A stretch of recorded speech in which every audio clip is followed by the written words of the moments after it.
When Dave Grohl wrote a memoir, his publishers suggested he should promote it with a couple of speaking engagements. It was a simple idea. Read a chapter or two, play an acoustic Foo Fighters song, take some questions from fans, then sell a skipload of books. Right? Wrong. I've turned it into an entire production, says Grohl on the night of the first show, a little sheepishly, but with a side order of pride. I just wrote the show 5 days ago. And basically I show people how I learned to play music over the years. The show starts with him sitting on the floor of his bedroom, bashing pillows and tapping out rhythms on his teeth, just like he used to in the days before he'd saved enough money to buy his own drums. Later he demonstrates how he'd record primitive songs on his old ghetto blaster, before wheeling out a proper drum kit and thrashing out Nirvana's Smells Like Teen Spirit. The impromptu show is a demonstration of Grohl's infectious enthusiasm, not just for music, but for life. At 52 he is the proverbial cat who got the cream, and it's something he can never quite wrap his head around. In the book, I'm basically writing from the perspective of someone that feels like they're having an out-of-body experience, he says. I can't believe this has happened to me, whether it's getting to jam with one of my all-time heroes, or just being able to jump on a plane, have a drink and fly to the next town to play to thousands of people. Every day I have these moments where I think, oh, this is what I'm going to see just before I die. Taking a pause before the opening night of his speaking tour, the star sat down to reflect on his new book, The Storyteller, the 30th anniversary of Nirvana's Nevermind, and why he's over the moon about the ABBA reunion. How did you start writing a book? Was it a lockdown thing? Yes, it actually started from an Instagram page. When I realized that I was going to be at home for months, I thought, I need some sort of creative outlet, so I set up this page called Dave's True Stories and I started writing these short stories about my life. Both of my parents were brilliant writers, so I kind of had the knack for it, and after writing 4 or 5 I thought, maybe I should start writing a book.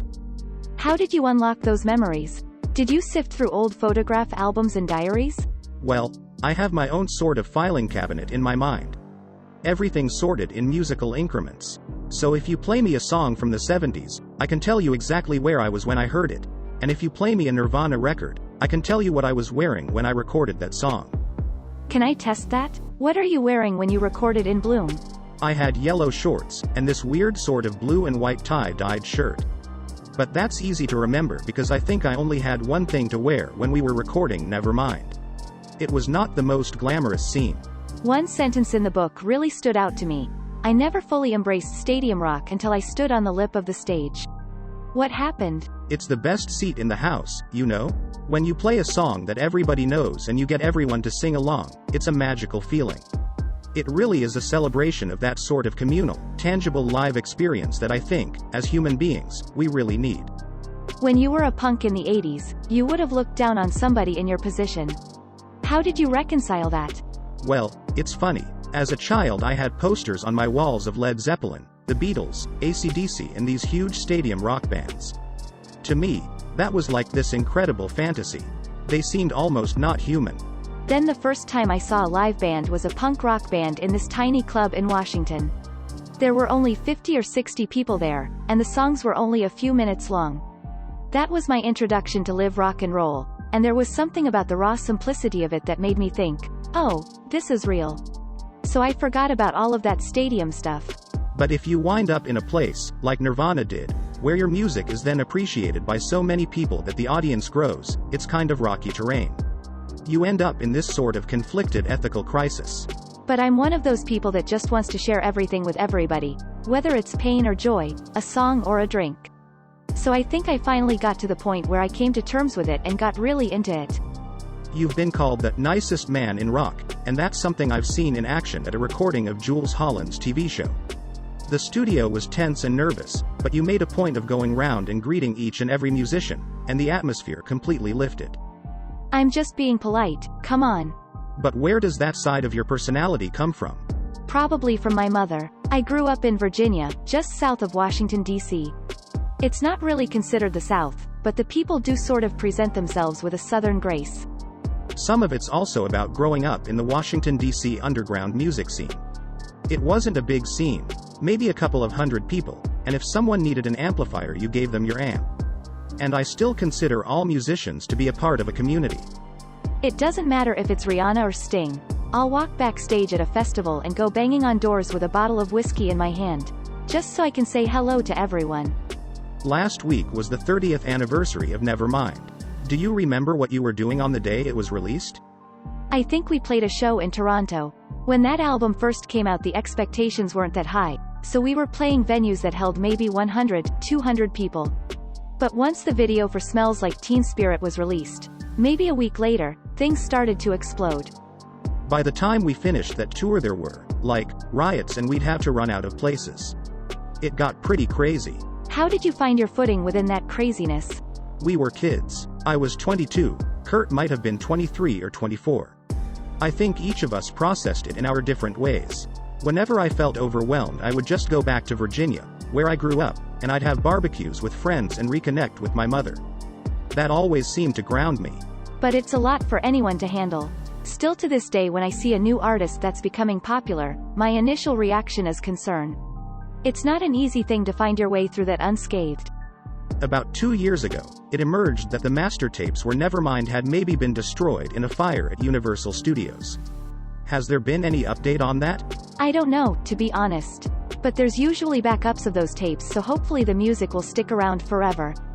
So there's a copy somewhere, even it's not the very first one? I've got one in my mom's house if you'd like. Really? It's a cassette, but, I mean, what are you going to do? So any future re-releases will have the added authenticity of tape hiss. Well, I'm so deaf now that I would never know. Do you get tinnitus? Oh my god, for the last 30 years. When I turn off the lights at night, it's like ee. Does it keep you awake? No, I've been so used to it for so long. My left ear's pretty much almost gone from the snare drums and the monitors. So if I'm at home with my kids, and they're running around making noise, I just take naps with my good ear on the pillow.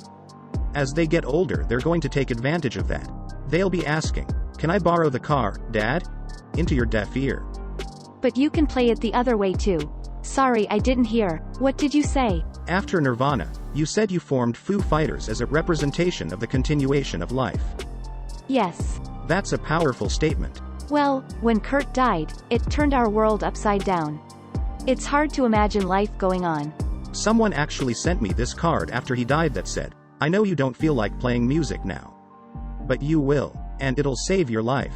And although it didn't click at the time, I finally came to this realization that I was fortunate to be alive, so I should probably take advantage of that by doing the one thing that I love to do, playing music. And it saved me. So yeah, Foo Fighters has always represented life to me. It really helped me through a lot of heavy stuff. Foo Fighters are named after a military term for UFOs. What did you think of the supposed UFO images that the US government released this summer? Oh, I'm a total UFO nerd and I have been for decades. So I've been following it, but what's happening now, I don't think is new. I'm of the belief that we are not alone, and I'm totally okay with that, you know? It doesn't really change my day too much. But I'm the romantic type. When I look up at the stars I think, God, I hope we're not alone. What a drag that would be. So if a spaceship descended over a Foo Fighters gig, and the beam came out to the stage, would you go up and see what was there? Well, we've been working on that stage show for a long time. But I wouldn't want to leave this behind, so maybe I'd invite them over to my place. For a barbecue. Why not? Throw a barbecue for some aliens. And finally, I know you're a huge ABBA fan. What did you think of their comeback? Oh my god, I'm such a big ABBA fan. When I saw that they were coming back and they had a record, I shot that link to 100 people I knew, then listened to the new song and wept like a baby. I cried like a baby. Oh man. What about it moved you? It almost sounded like time hadn't passed. Plus it was such a beautiful, romantic, melancholy, bittersweet retrospective. Ah, it's amazing. ABBA can do no wrong. If they'd ask you to play drums. Listen, I will get up and play drums at the opening of an envelope. Show me a drum set and I will sit down to it. So yes, I would play with ABBA. Dave Grohl's memoir, The Storyteller, is out on the 5th of November. Follow us on Facebook, or on Twitter at BBC NewsEnts. If you have a story suggestion, email entertainment.news@bbc.co.uk.